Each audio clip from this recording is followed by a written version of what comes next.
भरदिवसा ST stand जवळ खून।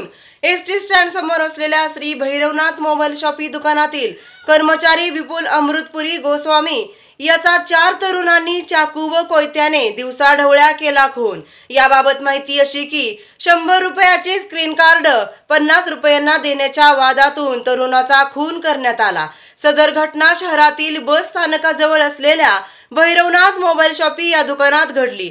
स्क्रीन कार्ड घेण्याच्या वादातून चौकात तरुणाने सपासप वार करत केला ही खून। ही घटना सकाळी 11 वाजण्याच्या सुमारास घडली।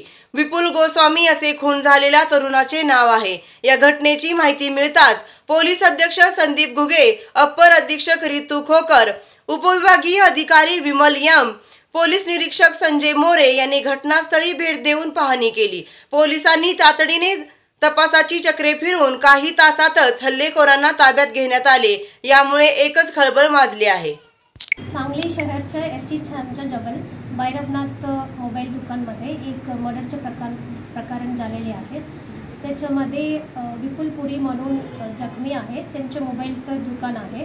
4 आरोपी आले होते एक टेम्पर ग्लास आणण्यासाठी। त्याच्यामध्ये त्यांचे वाद झाला आणि आरोपीने जखमीला मारले आणि त्यांचं मयत झालेले आहे। आतापर्यंत आम्ही गोपनीय माहिती घेऊन 3 आरोपींच्या ताब्यात घेतली। अजून एकांच्या आयडेंटिफाय झालेले आहे। त्याच्यामध्ये अजून पुढे आम्ही तपास करणार आहे।